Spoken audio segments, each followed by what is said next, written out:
विश्वं दर्पणदृश्यमाननगरी तुल्यं निजान्तर्गतं पश्यन्नात्मनि मायया बहिर्भूतं यथा निद्रया यः साक्षात् कुरुते प्रबोधसमये स्वात्मानमेवाद्वयम् तस्मै श्रीगुरुमूर्तये नमः इदं श्रीदक्षिणामूर्तये।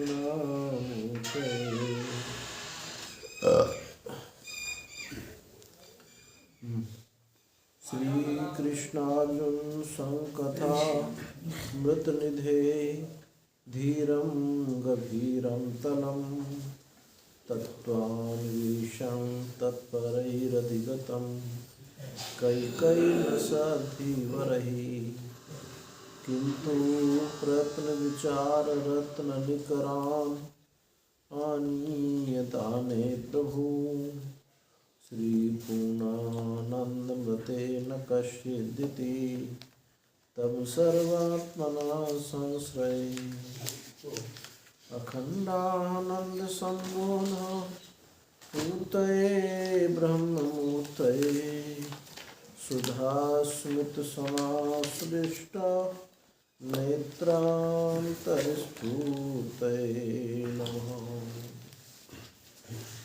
कान्तिशितामृशति निन्दितशारदेन्दो यत्रैकतो विलसिता मसिताङ्गशोभा वृन्दावनेऽपि कृत्यानुगाङ्गसङ्गं राधा मुकुन्दयुगलं तदहं नमामि राधा मुकुन्दयुगलं तदहं नमामि।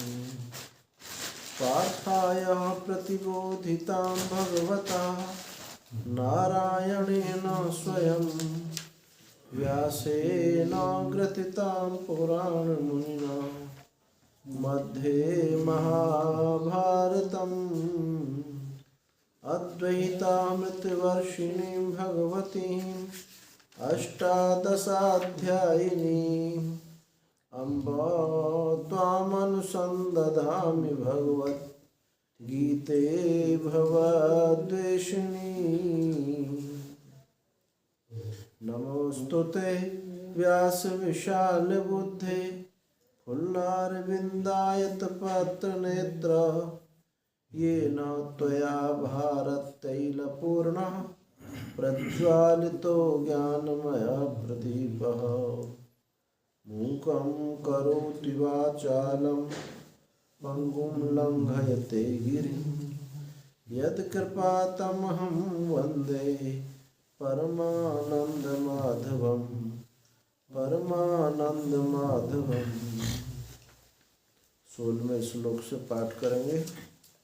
चतुर्विधा भजन्ते मां जनाः सुकृतनोऽर्जुन आर्तो जिज्ञासुरर्थार्थी ज्ञानी च भरतर्षभ तेषां ज्ञाननित्ययुक्ता एकभक्तिर्विशिष्यते प्रियो हि ज्ञानिनोत्यर्थम् अहं स च मम प्रियः उदाराः सर्वे वेते ज्ञानी त्वात्मैव मे मतम् आस्थितः स युक्तात्मा मामेवानुत्तमां गतिं बहूनां जन्मनामन्ते ज्ञानवान् मां प्रपद्यते वासुदेवः सर्वमिति समात्मा सुदुर्लभः कामैस्तैस्तैरतज्ञानः प्रपद्यन्त्यन्नदेवताः तं तं नियमम् आस्थाय प्रकृत्या नियता स्वया यो यो यां यां तनुं भक्तः श्रद्धयार्चितुमिच्छति तस्य तस्याचलां श्रद्धां तामेव विदधाम्यहम् स तया श्रद्धया युक्तः तस्याराधनमीयते लभते च तथा कामान् मय्ये विहितान् हितान्। ज़्यादा हो गए, चलो। हम लोग 27वें श्लोक पर विचार कर रहे हैं। केन पुनः मत तत्व वेदन प्रतिबंधेन प्रतिबद्धानि सन्ति जायमानानि सर्वमृतानि माम न विदन्ति इति अपेक्षायाम इदम आह। फिर किस प्रतिबंध के कारण जो मेरा तत्व है उसको लोग नहीं जानते। तो देखो भाई, कौन सा है 24वें श्लोक से ये बात शुरू हुई। 24वां, 25वां, 26वां और 27वें भी। 24वें में कहा परम भाव मजानंतो, परम भावम अजानंतो, मेरे परम भाव को न जानता हुआ। और फिर 25वें में भी कहा ना भी जानाति, ये मूढ़ जो है योग माया से आवृत होकर के मूढ़ मुझको नहीं जानता है। तो यहाँ भी ना जानाति, अभिजानाति, ना अभिजानाति, यहाँ भी कहा। और यहाँ परम भाव अजानंत, तो वहाँ भी ना जानने की बात कही, यहाँ भी ना जानने की बात कही। और माम तो वेद न कश्चन, यहाँ भी ना जानने की बात कही। तो इन सब श्लोकों में अज्ञान कारण की बात कही। अज्ञानता के कारण जीव अपने स्वरूप को नहीं जानता। पहले 24वें श्लोक में बताया कि वो अप्रमेय है, प्रमाण का विषय नहीं है। लेकिन मूढ़ जो है, अज्ञानी जो है, अबुद्धि जो है, वो उसको व्यक्ति मानते हैं। जैसे जीव कर्म फल वसात उत्पन्न होता है, ऐसे ही कृष्ण भी कर्म फल वसात उत्पन्न हुए। तो वहाँ अवतार के तत्व को ना जानना 24वें श्लोक में बात कही। अवतार तत्व को ना जानना 24वें श्लोक में बात कही। 25वें श्लोक में उस अखंड अनंत चेतन को ना जानने की बात कही। और 26वें श्लोक में भी वो कालातीत है, उस कालातीत परमात्मा को ना जानने की बात की। तो तीनों श्लोकों में जो कारण अज्ञान है उसको कहा गया। लेकिन 27वें श्लोक में कार्य अज्ञान की बात कहते हैं। कारण अज्ञान और कार्य अज्ञान। हालांकि ये दोनों दो चीज नहीं है। कार्य पकड़ो तो कारण हाथ में आता है, और कारण सीधा पकड़ो तो नहीं आता है। कहने का तात्पर्य ये हुआ कि चाहे कारण लो चाहे कार्य लो, सब अज्ञान ही है। अज्ञान कारण को लो, बताने के लिए कह दिया जाता है कि कारण को लो, कारण अज्ञान के कारण सब हो रहा है। लेकिन कारण किसी को पकड़ में नहीं आता। तो ये अर्जुन के चित्त में प्रश्न, अंतर्मुख प्रश्न था कि आपने उस परमात्मा के स्वरूप के अज्ञान को कहा है, और अज्ञान को कोई जानता नहीं। जब भी जाना जाता है कार्य से जाना जाता है। कार्यानुमेया सुधैव माया, कार्य को देख करके कारण का अनुमान किया जाता है। कारण तो बीज है, कार्य उसका अंकुर है, पत्ते हैं, डाली है, वृक्ष है। तो अर्जुन के मन में ये शंका हो कि आपने बार बार ये बात कही कि उस प्रकाशक को नहीं जानता है, उस अप्रमेय वस्तु को नहीं जानता है, अवतार के रहस्य को नहीं जानता है। तो इससे कारण तो किसी की पकड़ में आया ही नहीं, आता ही नहीं है। अकार्य को जाना कैसे जा सकता है? वो तो बीज है, अव्यक्त अवस्था है। तो ये अर्जुन के चित्त में प्रश्न हो तो भगवान ने, जो किसी के शरण होता है, प्रपन्न होता है, तो गुरु लोग शिष्य के अंतर प्रश्न को जान जाते हैं। ना पूछने पर भी बता देते हैं। जो कोई ना पूछे तो भी गुरु लोग उसको बता देते हैं। कोई बस ये बात है, एक शर्त है कि वो गुरु जी के शरण होना चाहिए। प्रतिपत्ति प्रपत्ति, गुरु जी की प्रपत्ति होनी चाहिए, शरणागति होनी चाहिए, क्योंकि ये जो ज्ञान है शरणागत को ही दिया जाता है। तो इस कार्य रूप से बताने के लिए ये 27वां श्लोक है। देखो, नहीं तुम कार्य को समझ लो, कार्य से जो पीछे कहा था, इस कार्य की आत्यांतिक निवृत्ति से भी कारण की आत्यांतिक निवृत्ति हो जाएगी, क्योंकि कार्य और कारण दोनों आविद्यक है। तो इस 27वें श्लोक में अर्जुन को 2 विशेषण दिए। एक तो भारत, इच्छा द्वेष समुत्थेन द्वंद्व मोहेन भारत सर्वभूतानि सम्मोहम सर्गे यान्ति परम तत्व। एक तो भारत और परम तत्व, परम तत्व, 2 विशेषण कहे। तो क्या है कि भारत क्या है? भरत वंश में उत्पन्न हुए। जो उत्तम वंश में उत्पन्न है तो उसमें वो छोटा काम करने के लिए हिचक जाएगा, निकृष्ट पाप कर्म करने के लिए हिचक जाएगा। इसलिए प्रशंसा कर रहे हैं कि तुम तो भरत वंश में पैदा हुए हो अर्जुन।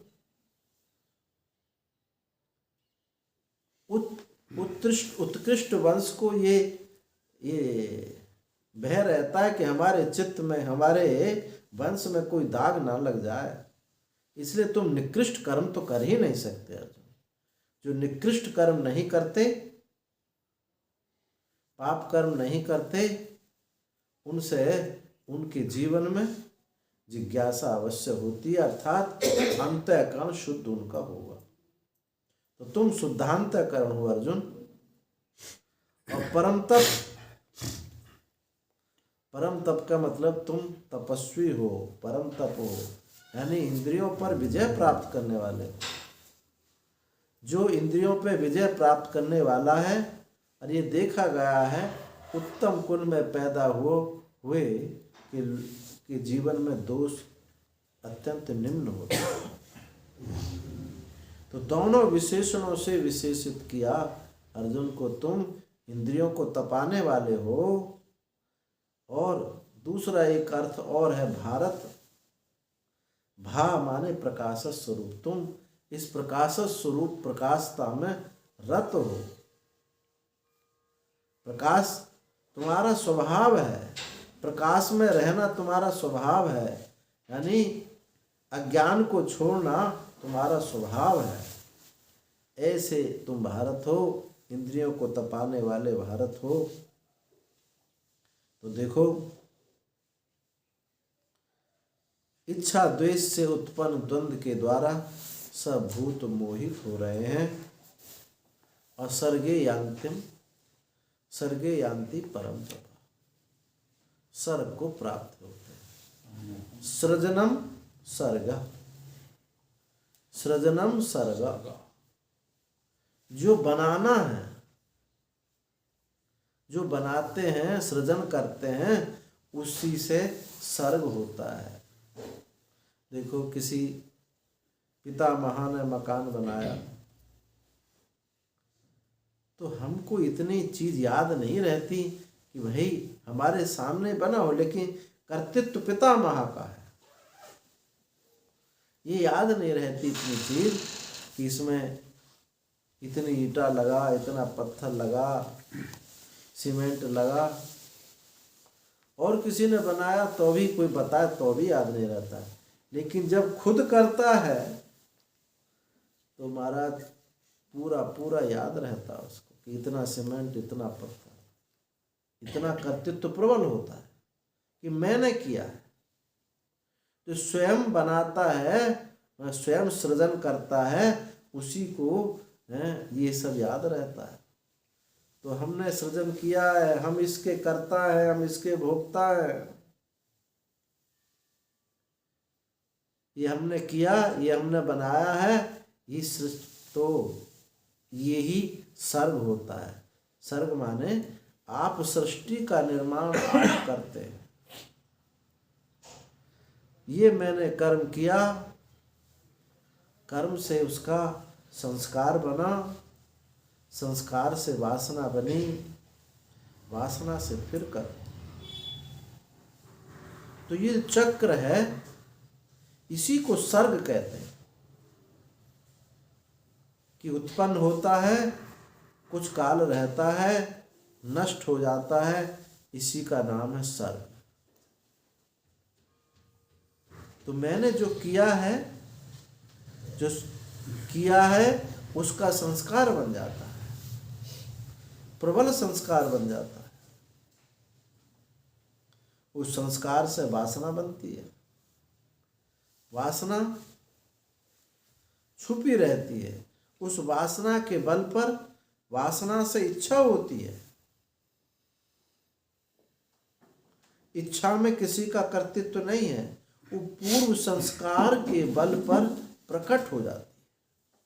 आपके वृत्ति में काम आया, आपने उत्पन्न नहीं किया, आपका कोई कर्तृत्व नहीं है उसको काम को उदय करने में। पूर्व संस्कारवश वासनावत वो प्रकट हो गया।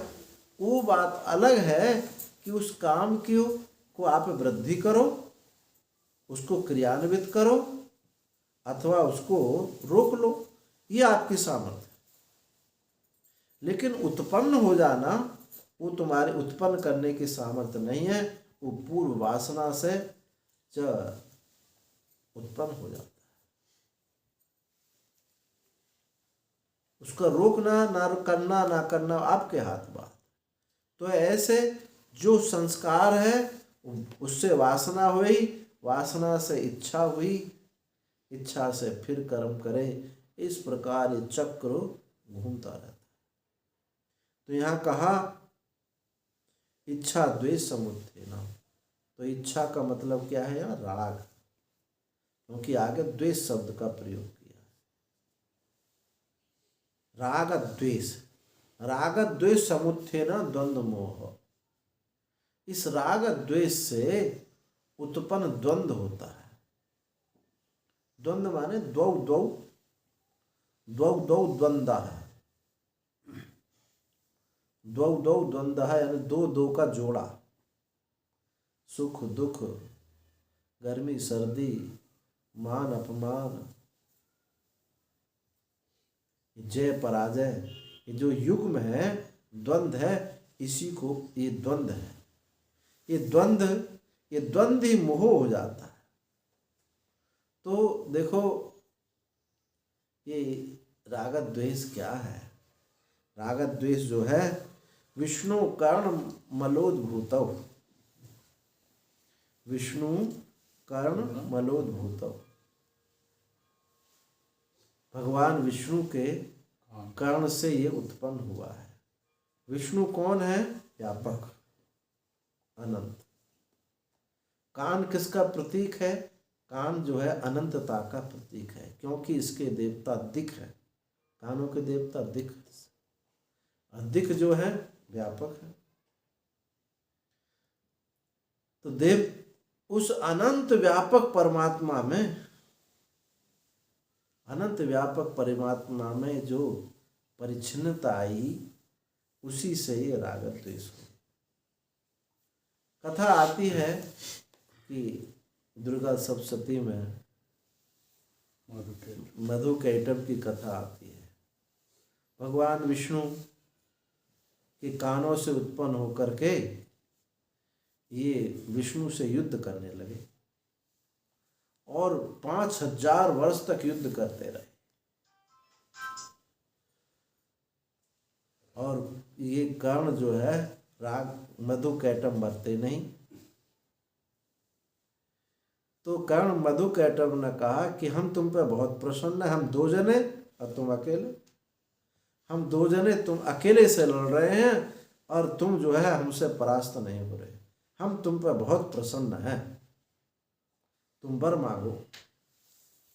तो भगवान विष्णु ने कहा कि ठीक है, हम वर मांगते हैं, अब तुम जो है दोनों मर जाओ।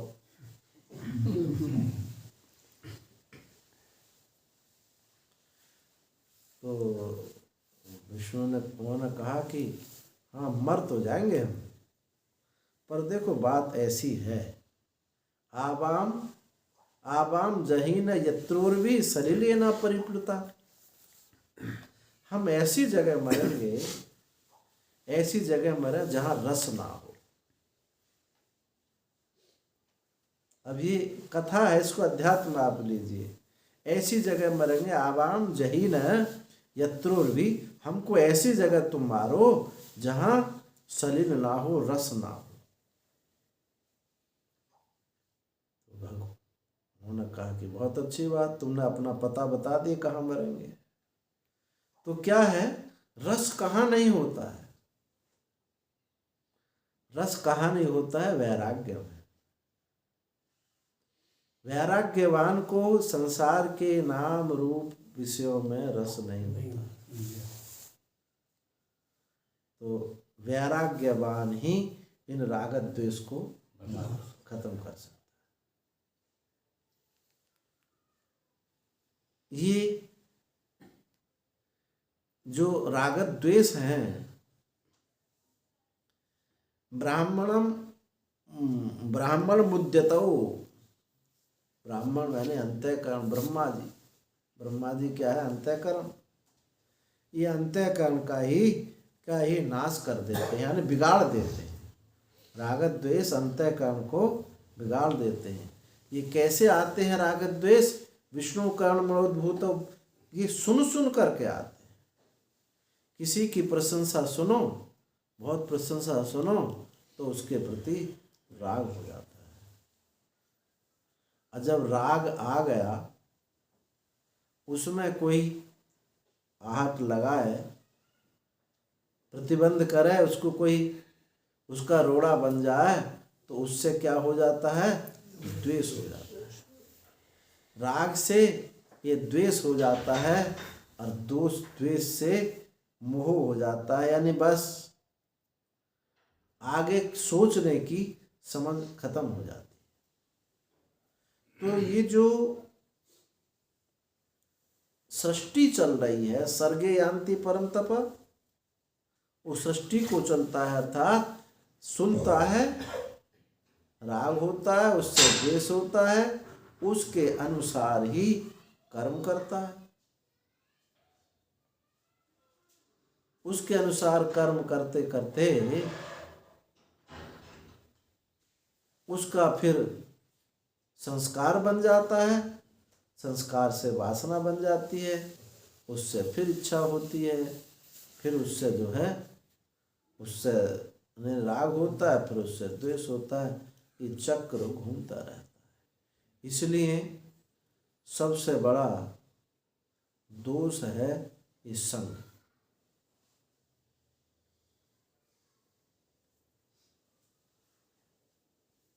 असंगता मुक्ति पदम यतीना संगाद शेषा प्रभवंति दोषा आरूढ़ योगो विनिपात्य तेधा संगेन योगी की मुताल्प सिद्धि। सन्यासियों के लिए कहा कि निसंगता मुक्ति पदम यतीना, यतियों का, सन्यासियों का मुक्ति पद क्या है, ये निसंगता ही मुक्ति पद है। क्योंकि संगाद शेषा प्रभवंति दोषा, संग से ही सारे दोष उत्पन्न होते हैं। संगाद शेषा प्रभवंति दोषा आरूढ़ योगो विनिपात्यते, जो योग पर आरूढ़ हो गए हैं वो भी संग दोष से आरूढ़ योगो विनिपात्यते, उनका भी पतन हो जाता है। तो जो हो तो अल्प सिद्धि वाले हैं अभी मार्ग पर चलना ही प्रारंभ किया है, उनका तो कहना ही क्या।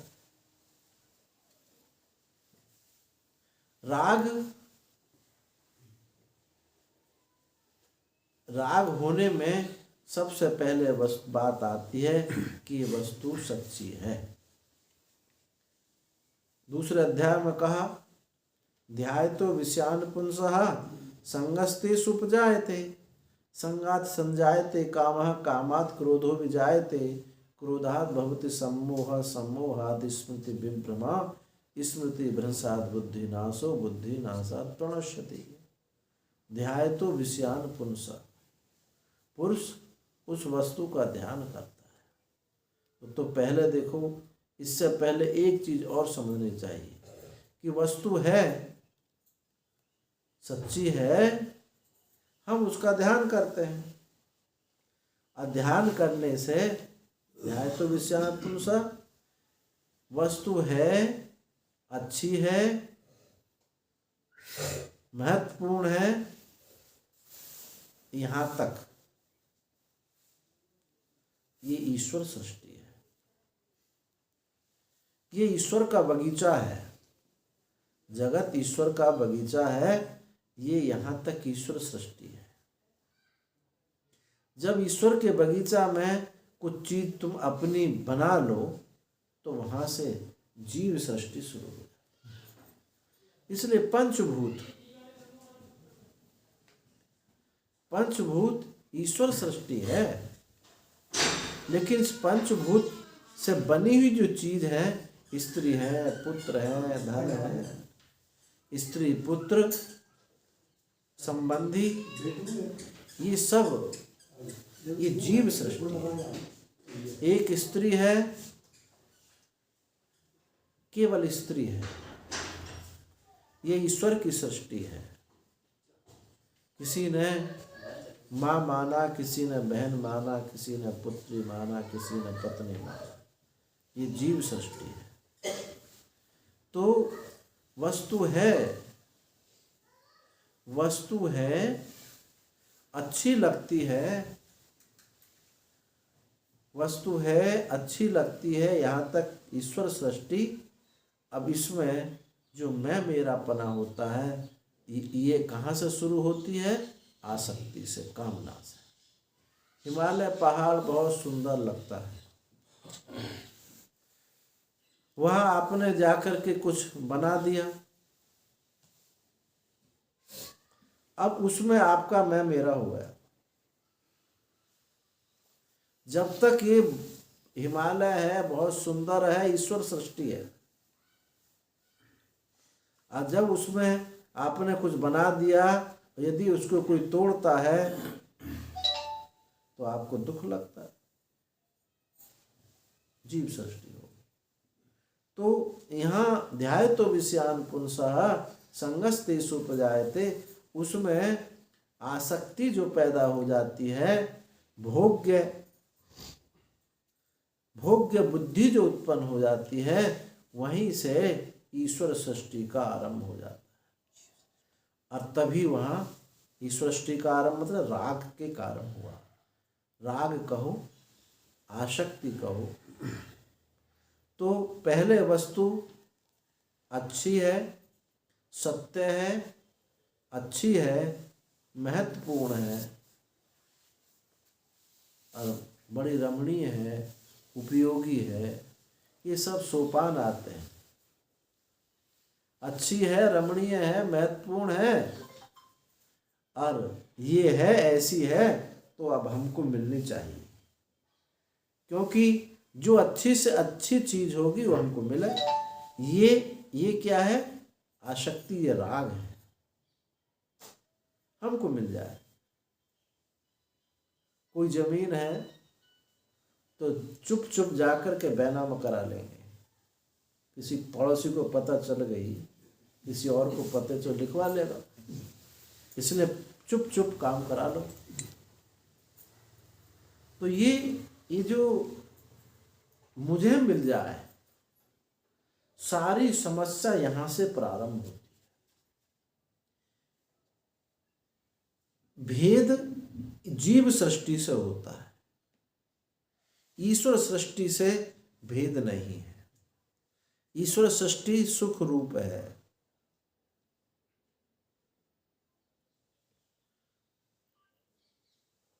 ईश्वर सृष्टि, ईश्वर किसी को दुख नहीं देता है। ईश्वर सुख स्वरूप है। जब इसमें मैं मेरा पना जब होता है तभी वहां से दुख पैदा हो जाता है। तो भगवान ने यही कहा कि राग द्वेष से उत्पन्न जो द्वंद्व है, राग हुआ उससे द्वेष हुआ, उससे मोह हुआ। तो राग द्वेष से उत्पन्न जो है ये द्वंद्व, सुख दुख, गर्मी सर्दी, मान अपमान, ये सब का सब ये द्वंद्व है। द्वंद्व ही दुख देता है। किसी मनुष्य को द्वंद्व होता है ना कि भैया ये करूं ये ना करूं, ये करूं ना करूं, संकल्प और विकल्प, ऐसा करना चाहिए ऐसा नहीं करना चाहिए। ये तो चित्त की अस्थिरता है। चित्त की अस्थिरता का नाम ही द्वंद्व है। जब चित्त में अस्थिरता होती है उसी को द्वंद्व कहा जाता है। जब तक संकल्प विकल्प नहीं होते, चित्त जो है, अंतःकरण जो है शांत है, वो कोई दुख नहीं देता है। दुख का बीजभूत ये राग है। राग माने रंजित, रंजित। उस जैसे कपड़ा को रंग में डाल दो, अब पता नहीं चलता है कि ये सूत है या रंग है, या रंग है या सूत। ऐसे ही चित्त उस विषय के साथ रंग जाता है। दोनों एक ही भूत हो जाते हैं। जहां जहां आसक्ति है, वो आसक्ति जो है हर जगह उसको, हर जगह रहती है। पॉजिटिव में रहती है, नेगेटिव में नेगेटिव सोचते हैं, नेगेटिव में भी रहती है, निषेध में भी रहती है, और विधि विधान में भी रहती है,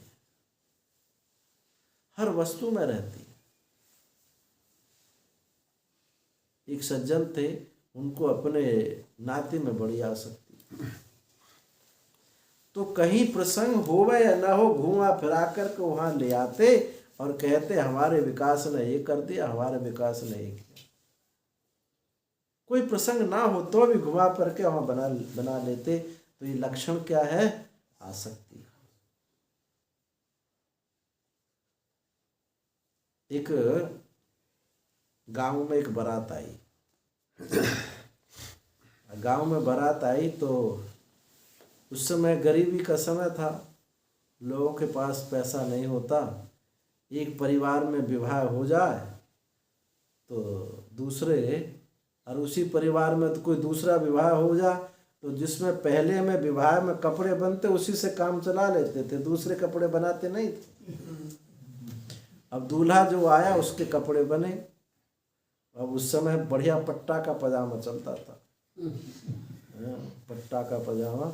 अब वो जो है दूल्हा पट्टा का पजामा पहन के गए तो विवाह हो गया उसका। दूसरा फिर 2 महीना पीछे दूसरे का, तो उसने उसी लड़के का पट्टा का पजामा ले लिया और बारात में गए। बारात गई दूल्हे की। और वहाँ जन्माशय में लोग देखने जाते थे कैसा है दूल्हा, भाई लड़का दिख का है। तो कुछ बालक आए, उन्होंने कहा कौन सा दूल्हा है? ये पट्टा के पजामा वाला। तुमको दिखाई नहीं दे रहा पट्टा का पजामा पहना? तो जिसका पजामा था वो पजामा वाला साथ था, वो तो बारात में जाएगा ही, घर की बात है। तो जहाँ भी बैठे कुछ करा, पजामा को झाड़ देता था, ऐसे झाड़ कर रखा। भाई पजामा तो उसी का, पहन भले ही रखा उसने, पहन भले उसने रखा है, पजामा तो उसी का था। बहुत आसक्ति थी उससे पजामा की, तो झाड़ देता था। तो लड़के आए, उन्होंने पूछी कि भाई कौन है दूल्हा? ये पट्टा के पजामा वाले। देखो कोट भी आई की है, टाई भी आई की, लेकिन पजामा मेरा है। तो उसने कहा जब पजामा देना ही था भाई, तो ना दे तो बेइज्जती क्यों करा रहे, हमारी बेइज्जती करा रहे हो।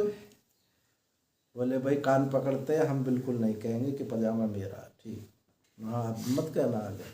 अब और लड़के आए, फिर परिचय बता, तो ना कहीं पट्टा के पजामे वाला दूल्हा है न भाई, कोट भी आई का है और पजामा भी आई का है। कोट भी इसी का है, पजामा ये तो लड़के चले, बोले तू पजामा की चर्चा क्यों करता है। और आए होना कि मैं कोट की भी चर्चा नहीं करूंगा, पजामा की भी चर्चा नहीं करूंगा। मैं कोट की चर्चा नहीं करता, पजामा की भी चर्चा नहीं करता। तो ये क्या है, विधि और निषेध। जहाँ आसक्ति होती है वो सीधा भी ऐसा चलता है और उल्टा भी ऐसा चलता है। किसी के घर जाना हो तो वो ये नहीं देखता किसी के घर में किसी से आसक्ति हो और वहाँ उसको जाना हो, तो वो ये भी सोचता है कि घर में इनको बुखार आ जाए मैं जाऊं। विधि निषेध में भी दुख, उनको दुख दे करके भी उससे मिलना चाहता, देखना चाहता।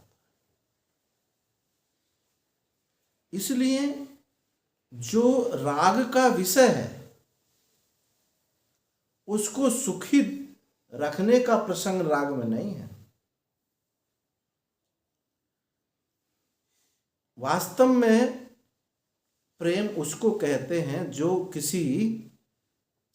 जो प्रेमास्पद हमें, जिससे हम प्रेम करते हैं, वो भले ही वो सुखी रहे हम दुखी रहे। लेकिन राग वाले का लक्षण ये होता है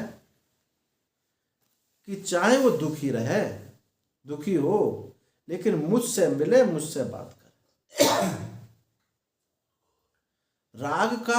राग में स्वाद होता है, रसा स्वादन करता है। एक गुरुजी थे, एक चेला गुरुजी के पंखा झूल रहा था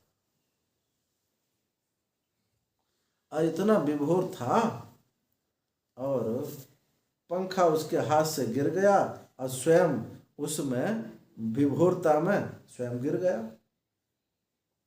अब इसको क्या कहेंगे। गुरुजी की उसने सेवा की, जब खुद गिर गया, पंखा गिर गया, उस राग का इतना रसास्वादन उसने किया, इसको प्रेम नहीं कहते हैं। राग का इतना रसास्वादन उसने किया कि वो सेव्य और सेवा दोनों से वंचित रहे। तो राग कुछ समय तक बढ़ता है, अब फिर वो नीचे गिरता है। इसलिए राग से ही द्वेष की उत्पत्ति हो जाती है। राग में भोग होता है, हिंसा होती है, प्रियता जरूर होती है, लेकिन प्रेमास्पद जो है, जिससे हम प्रेम करते हैं, जिससे हम राग करते हैं, वो विषय व्यापक नहीं होता। यदि राग का विषय व्यापक हो जाए तो वो राग भक्ति हो जाएगा।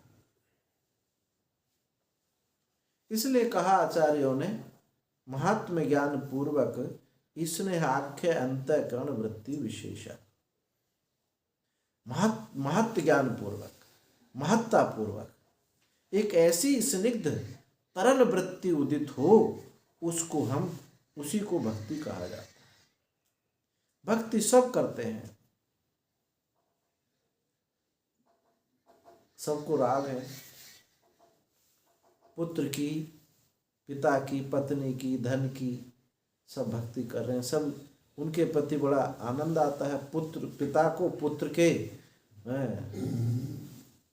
के प्रति बड़ा स्नेह है, स्निग्ध वृत्ति है। पत्नी के प्रति स्नेह वृत्ति है। परंतु वो जो स्नेह का विषय है उसकी व्यापकता नहीं है, उसकी महत्ता नहीं है। यदि किसी पति को पत्नी की व्यापकता महत्ता को रख करके उसकी स्निग्ध वृत्ति पैदा होती है तो उनकी वो पत्नी नहीं रह जाती, जगदम्बा अंबिका भवानी हो जाती है।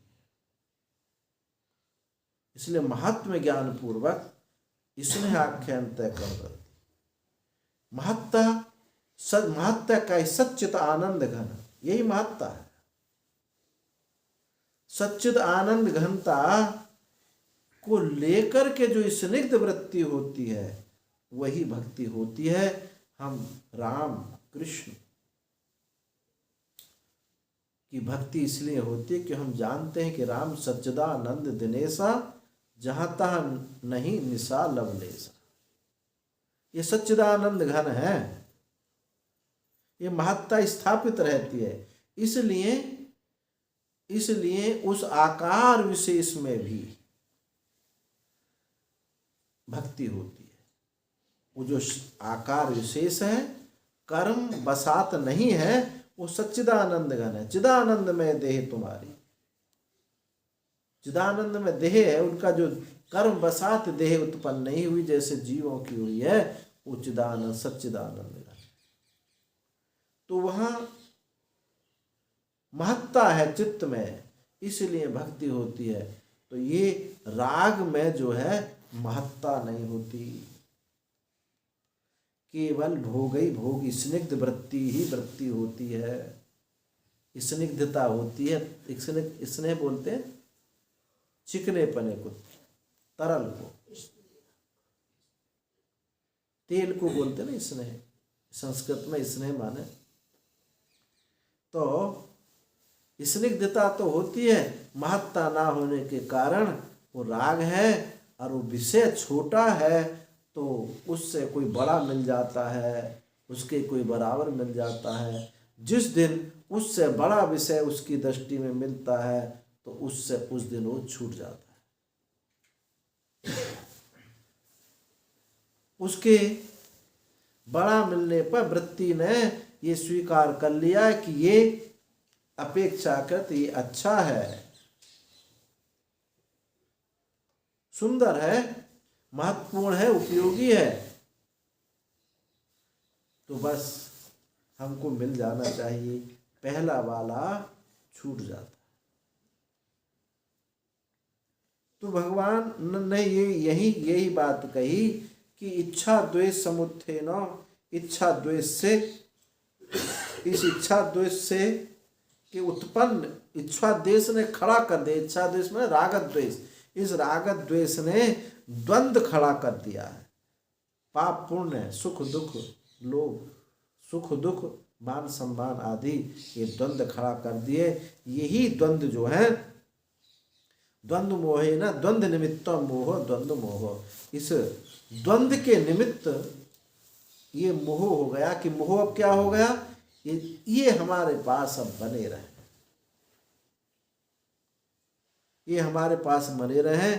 इसी से, इस द्वंद्व से सब भूत सब प्राणी सम्मोहित हो रहे हैं, सब भूत प्राणी सम्मोहित हो रहे हैं। और वो सर्गे यान्ति, अभी कहा था सृजनम सर्गे, सर्ग जो स्वयं बनाता है, स्वयं बनाता निर्माण करता है, ये मेरा है, ये उसका कर्ता बनता है, उसका भोक्ता बनता है। इस कर्ता भोक्ता का लक्षण ही सर्ग है। इस मोह से सम्मोह को प्राप्त हो जाता है और इस कर्ता भोक्ता के कारण ये महाप्रलय में चला जाता है, फिर सृष्टि में आ जाता है। इस प्रकार अव्यक्त से व्यक्त, अव्यक्त आदीनि भूतानि व्यक्त मध्यानि भारत अव्यक्त निधनानेव, अव्यक्त से व्यक्त, व्यक्त से फिर अव्यक्त, इसी चक्र में ये घूमता रहता है। श्यामा छबलम प्रपद्ये, छबलात् श्यामम प्रपद्ये। श्याम से छबल हो जाता है, छबल से श्याम हो जाता है। श्रुति कहती है यही सर्ग है, यही सृष्टि है, यही संसरण है, सरकता रहता है। व्यक्त से अव्यक्त में सरक जाता है, अव्यक्त से फिर व्यक्त में सरक जाता है। सरकने का नाम सर्ग। जो ये सर्ग को प्राप्त होता है, इस सर्ग यही संसार है। जब तक इस सर्ग से विनिर्मुक्ति नहीं होती तब तक ये जीव मोक्ष को प्राप्त नहीं होता। और पीछे बता के आए हैं, अभी भी बता रहे हैं, ये जो संसरण जो होता है, जन्म मरण की प्राप्ति जो होती है, ये परमात्मा के स्वरूप को, अपने स्वरूप को ना जानने के कारण ही ये सब होता है। यदि जिसने अपना स्वरूप जान लिया, उसको किसी भी वस्तु के प्रति आकर्षण नहीं होता। वो ऐसा आकर्षण तत्व है, एक बार जिसने उसकी को झलक मिल जाए, उससे बढ़कर कोई आकर्षण नहीं।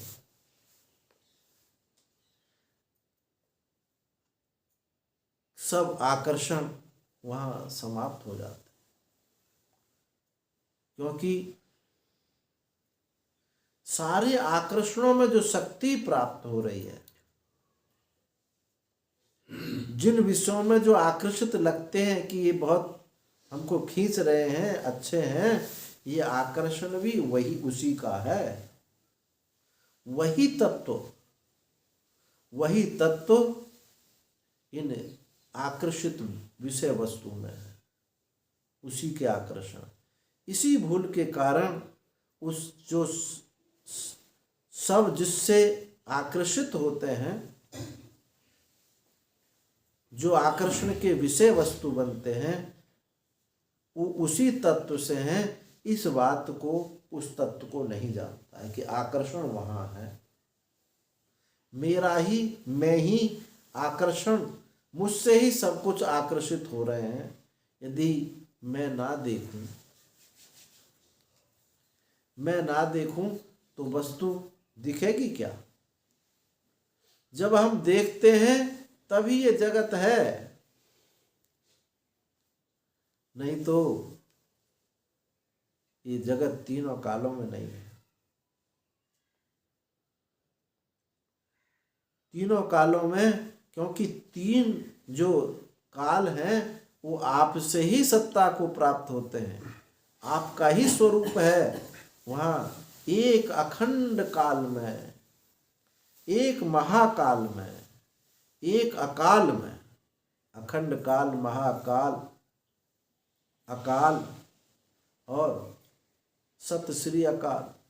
क्या कहते हैं सरदार लोग? सत श्री अकाल।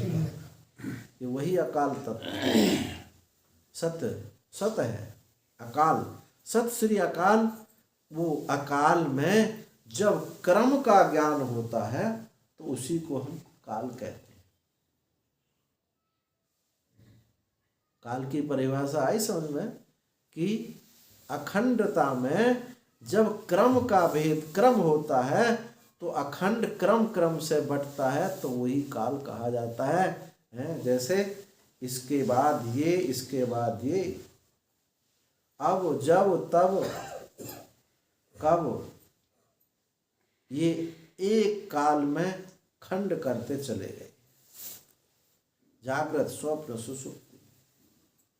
जैसे एक घड़ी है, घड़ी में निशान ना लगे हों तो आप बता नहीं सकते कितने बजे हैं, कितने बज के कितने मिनट हैं, बता नहीं सकते, क्योंकि अखंड है। ऐसे ही अखंड जो है, इस अखंड में हमने पहला पीछे का जो क्रम बना लिया है, ये पहला है, ये पीछा है, पीछे का अब है, जब है, तब है। ये जो खंड, ये व्यवहार के, वो परमात्मा परमात्मा में जब क्रम बनाने से यही व्यवहार के योग्य होता है। इसलिए संपूर्ण व्यवहार दृश्य प्रपंच काल से ही निर्मित है। अखंड में खंड की कल्पना ही, अखंड में खंड की कल्पना ही व्यवहार है। अखंड में ही स्थान की कल्पना आकार है। यहाँ वहाँ जहाँ तहाँ ये जो भेद किए हैं, यहाँ वहाँ जहाँ तहाँ स्थानों के जो भेद किए हैं, ये उस अखंड में ही स्थान की कल्पना, उस अखंड में ही क्रम की कल्पना, ये ही संपूर्ण दृश्य प्रपंच यही है। किसी वस्तु को देखो, अभी फोन रखा है, देश बन गया, काल बन गया। गहरी निद्रा में आप सोते हैं, अचानक एकदम निद्रा टूटे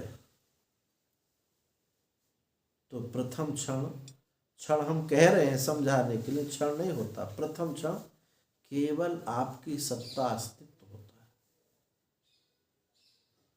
दूसरे क्षण में मैं कहाँ हूं, कहाँ मतलब देश आ गया, मैं घर में हूं, खेत पर हूं, ऑफिस में हूं, और फिर जो है ये सब खिड़की दरवाजा सब दिखाई देने लगते हैं। कभी कभी ऐसा होता है दिन में सो रहे हैं, रात सोने की रात की भ्रांति होती, रात में सो रहे हैं दिन की भ्रांति होती है।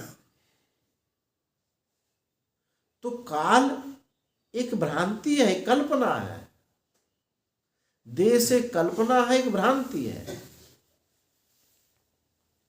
उस अखंडता में जो कर्म का ज्ञान है ये काल है, उस अखंडता में स्थान का जो भ्रम है ये देश है। इस देश काल से ही संपूर्ण दृश्य प्रपंच बन रहा है। सत्ता ज्यों की त्यों है। इसलिए समझाया जाता है अस्ति भाति प्रिय नाम और रूप। नाम रूप ये काल स्थान से बने हैं, माया के हैं, और सच्चित आनंद सत अस्ति भाति प्रिय ये परमात्मा है। उस परमात्मा में ही ये आरोपित हैं। तो ये जब ये आकृति बनती हैं, इनमें फिर यहीं तक नहीं रहता, ये इच्छा दोष केवल ये ख्याल है, ये ईश्वर की सृष्टि नहीं है, ये मनोकल्पित है। किसी को अच्छा मान लेना, किसी को बुरा मान लेना, किसी को जो है अच्छा बुरा मानना, ये केवल मनोविलास है। ईश्वर सृष्टि ईश्वर विलास नहीं है। तो भगवान ने कहा कि देखो भाई, ये सर्वभूतानि इसी सब राग द्वेष में, इसी में सब जो है मस्त पड़े हुए हैं, इसी में सर्वभूतानि सम्मोहम्, सब भूत इसी में सम्यक मोहित हो रहे हैं। इस मोह रूपी कढ़ाई में सब पक रहे हैं। ओ काल इनको पका रहा है। अस्मिन महामोहमये कटाए सूर्याग्निना रात्रि दिवंधनेन मास ऋतु दर्वी परिघट्टनेन भूतानि कालः पचतीति वार्ता। युधिष्ठिर ने यक्ष को उत्तर दिया। यक्ष ने पूछा था कि वार्ता क्या है, तो उत्तर दिया कि बहुत बड़ी मोह की कढ़ाई है। उस मोह की कढ़ाई में सूर्य रूपी अग्नि है, क्योंकि सूर्य से ये चलता है काल, और उसमें रात और दिन रूपी ईंधन लगे हैं। मास ऋतु रूपी उस कढ़ाई में एक पलटा पड़ा हुआ है। ये काल इन सब भूतों को पका रहा है। किसी को ज़्यादा पका दिया तो काला हो गया, कम पकाया तो गोरा हो गया, सबको पका रहे। जैसे कढ़ाई में पूरी नहीं उतरती, ज़्यादा पक जाए तो लाल काली हो जाती है, कम पकती है तो सफ़ेद रहती है। तो ये जो रूप दिखाई देते हैं ना, काले गोरे, सब पकी हुई पूरी की तरह है, सब पक रहे हैं उसमें। तो प्रश्न कहा, आगे कहा कि ये शांतंत गतम पापम जनानाम पूर्ण कर्मणाम ते द्वंद्व मोह निर्मुक्ता भजन्ते माम दृढ़वता। ये शांतंत गतम।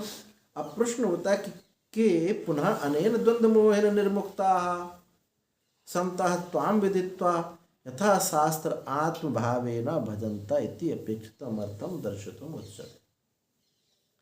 फिर इस द्वंद्व मोह से निर्मुक्त होता हुआ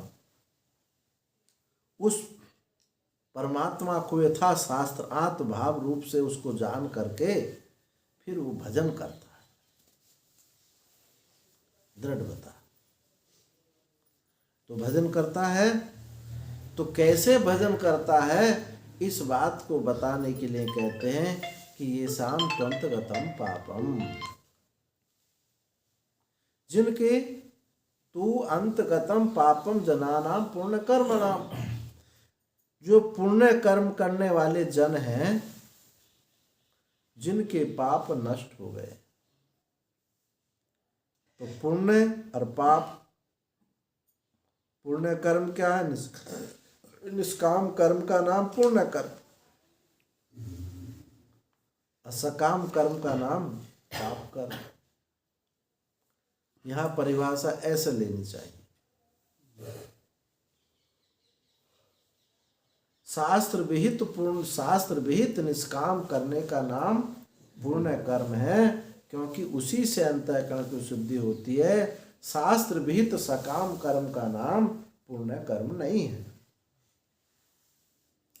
और जो शास्त्र रहित है उनकी तो यह चर्चा ही नहीं। तो यथा शास्त्रम आत्मभावेन भजन्तम, यथा जैसा शास्त्र में आत्मभाव का निरूपण किया है। तो जिन्होंने पुण्य कर्म और निष्काम कर्म के द्वारा अपने अंतःकरण को शुद्ध कर लिया है। निष्काम कर्म से अंतःकरण की शुद्धि होती है। नित्य कर्म जो है संध्या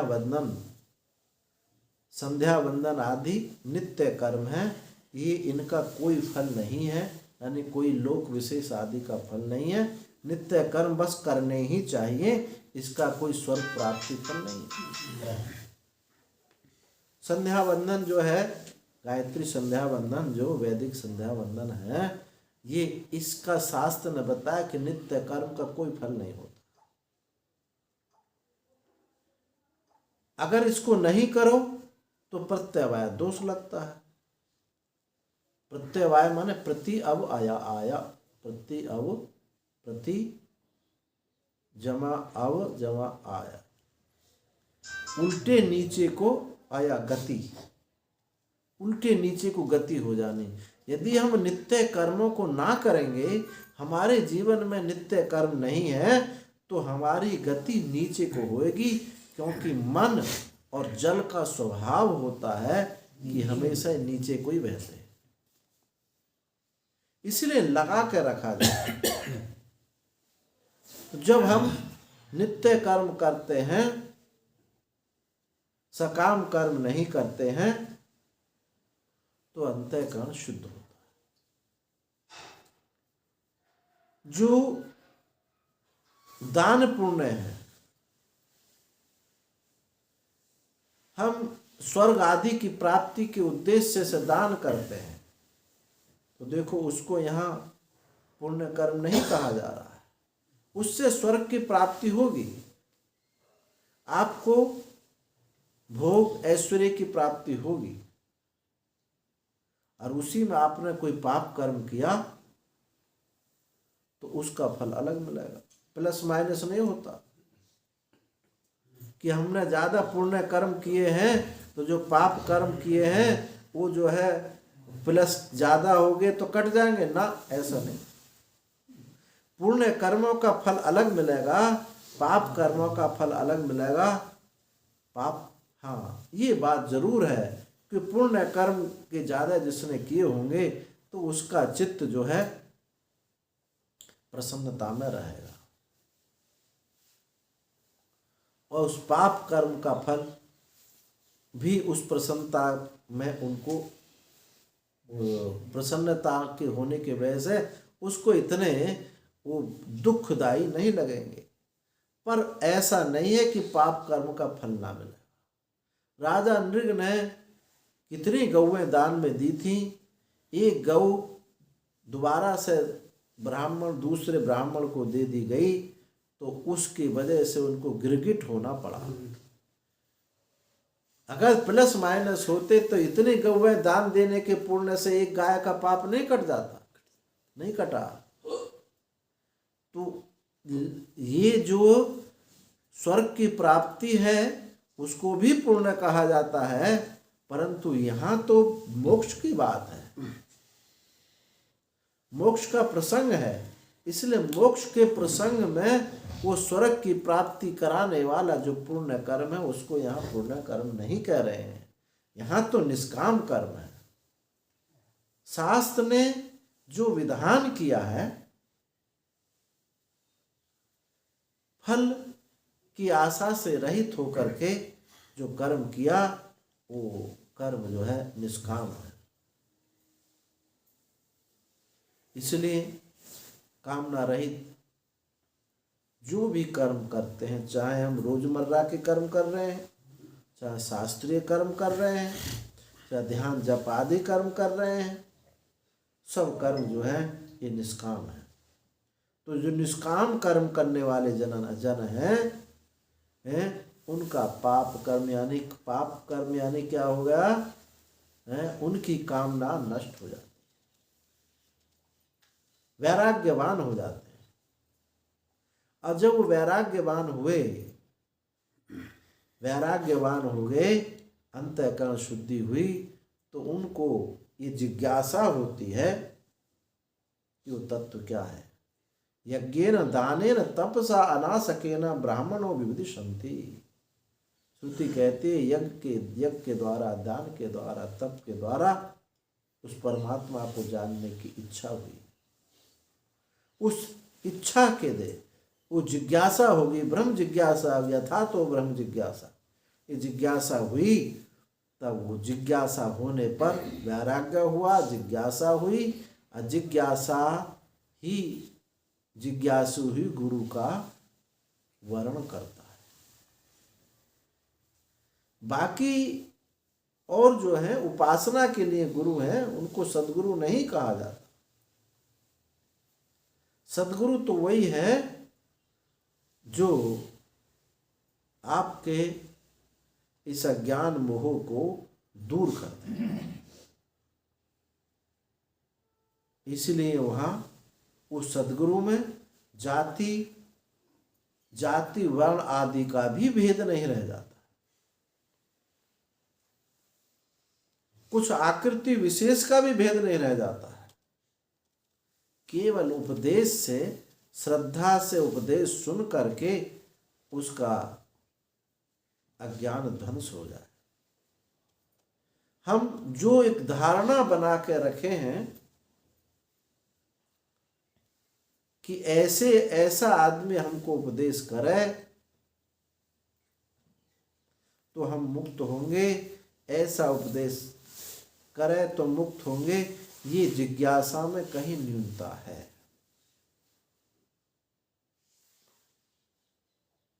एक जिज्ञासु था, गंगा तट पे घूम रहा था किसी महात्मा के वर्ण करने के लिए, किसी से उपदेश ग्रहण करूं।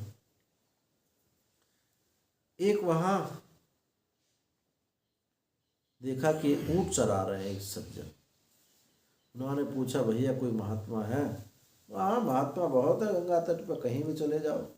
बोले ऐसे वैसे नहीं, मेरे जो प्रश्नों का उत्तर दे दे, मेरे जन्म मरण को जो मिटा दे, मैं उस महात्मा के पास जाना चाहता हूँ। तो बोले भैया महात्मा के पास ही क्यों जाना चाहते हो, कोई पैंट शर्ट वाला उपदेश दे दे ना, ऐसा नहीं, हम त्यागी तपस्वी के द्वारा ही उपदेश ग्रहण करेंगे, उन्हीं से मेरा ज्ञान बेटा, जो अभी संसार में बंधा है वो मुझे क्या उपदेश देगा। तो बोले हाँ बेटा एक महात्मा है, पर एक बात है, वो किसी को मुंह नहीं दिखाते, उपदेश तो कर देंगे पर मुंह नहीं दिखाते। तो बोले हमको कोई जरूरत नहीं है, मुंह दिखाने के महात्मा है, बस सुना हाँ महात्मा है, ये तो पक्की बात है। अब देखो मुंह नहीं दिखाते, इसको उसने उसकी जिज्ञासा प्रबलता दिखाई दे रही है। उन्होंने कहा कि मुंह भले ही मत दिखाओ, लेकिन मुझे उपदेश कर देंगे, मेरे प्रश्नों का उत्तर देंगे ना, हाँ दे देंगे। अब उसकी जो धारणा थी कि त्यागी तपस्वी ही मुझे उपदेश करे, ये धारणा वहां ढीली पड़ गई है, क्योंकि केवल उपदेश तक वहां सीमित रह गया है। तो उन्होंने कहा कि भैया आप तो महात्मा भंडारे में गए हैं, आज तो मिलेंगे नहीं, ऐसा करना कल तुम 12 बजे आना, वो झोंपड़ी है सामने, वो झोंपड़ी में बैठे मिलेंगे, और बाहर से टटिया लगी रहेगी, तुम प्रश्न करना कि मैं आ गया हूँ, और वो अंदर से उत्तर देंगे, और तुम्हारा संशय जन्म मरण की निवृत्ति हो जाएगी। बोले ठीक। अगले दिन जो है वो गया जिज्ञासु, तो उन्होंने प्रश्न पूछा, उत्तर मिले, संतुष्टि हो गई, संशय छिन्न हो गया, अपने स्वरूप में प्रतिष्ठित हो गए। अब वो कौन थे जो ऊंट चरा रहे थे, वो महात्मा ही थे।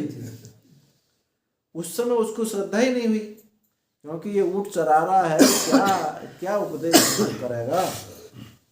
तो कहने का मतलब यह है कि जब जिज्ञासा होती है, अंतःकरण की शुद्धि हो जाती है, तभी जिज्ञासा होती है।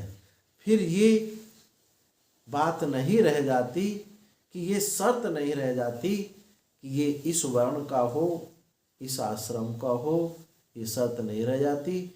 मीरा ने रैदास का वर्ण किया। गुरु गीता में बहुत सारे गुरुओं का वर्णन आता है, बोधक गुरु, सूचक गुरु, दीक्षा गुरु आदि का वर्णन आता है। तो जो बोधक गुरु आदि हैं, वहाँ ये शर्त हैं कि ब्राह्मण जगत का गुरु है, वो ब्राह्मण ही दीक्षा देगा, ये वहाँ शर्त है, उचित है। अपने या फिर अपने वर्ण से उच्च वर्ण में दीक्षा ले, ये शिक्षा दीक्षा गुरु तक सीमित बात है। लेकिन जब जिसको जिज्ञासा हो गई, जो इस अज्ञान को ध्वंस करना चाहता है, जिसको यह अज्ञान सता रहा है, अहंकार आदि देहांतान बंधान अज्ञान कल्पिता, जिसको ये हो कि देह से लेकर अहंकार पर्यंत ये सब जो है बंधन का हेतु है, इसे छोड़ना चाहता है, जिसको ये पीड़ा अज्ञान सताने लगता है, अब वहां कोई जाति पाति का वर्णन नहीं रह जाता। वो तो जहां संशय का छेदन होता है, वहीं जा करके उसका सिर झुकता है और वही बोध उसको हो जाता है। तो ये पुण्य कर्मों के द्वारा अंतःकरण शुद्धि से, अंतःकरण की शुद्धि होने से उसके पाप सकामता नष्ट हो गई है, वैराग्य हो गया, ते द्वंद्व मोह निर्मुक्ता, वो द्वंद्व मोह से निर्मुक्त हो गया गुरु के उपदेश श्रवण से।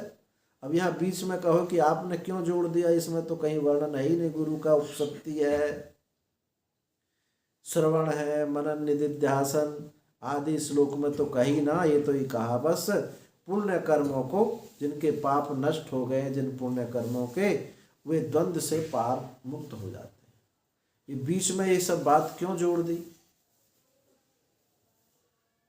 ये प्रश्न बनना चाहिए, क्योंकि मंत्र श्लोक में तो है नहीं। तो ये इसलिए कही जाती है, जब कभी कभी ये कहा जाए ना, जैसे इस भाषा में भैया कहाँ जाना है? भिंड से इटावा चले जाओ, इटावा से सीधी आपको बस मिल जाएगी दिल्ली जाने की।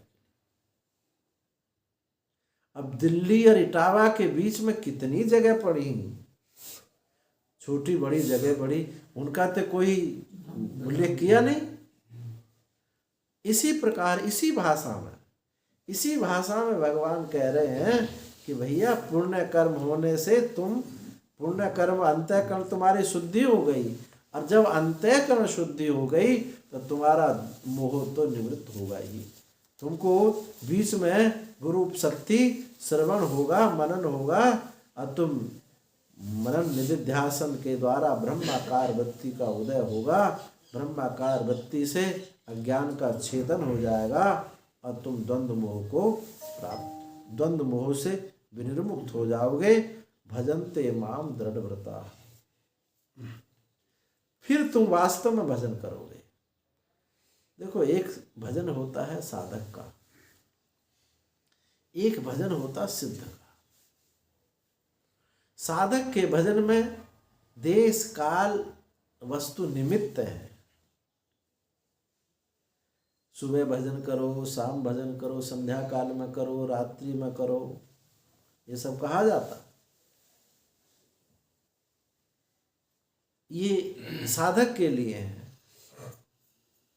निमित्त एकादशी को करो, जन्माष्टमी को करो, ये सब जो है निमित्त है, काल के निमित्त हैं। ऐसे हरिद्वार में जाकर करो, गंगा किनारे करो, ये सब निमित्त है। लेकिन जो डूब चुका है उसका तो भजन अलग ही है। अब पूछा जाए किसी से, मछली बताओ पानी में कब स्नान करती है, तो क्या कहोगे? मछली कब करती है स्नान? पानी में। वो तो पानी में ही है। तो दृढ़व्रता का मतलब है मछली की तरह उसका स्नान होता है। चलो अब कल चर्चा करेंगे, कल पूरा हो जाएगा अध्याय। ओम पूर्णमदः पूर्णमिदं पूर्णात् पूर्णमुदच्यते पूर्णस्य पूर्णमादाय पूर्णमेवावशिष्यते। सर्वे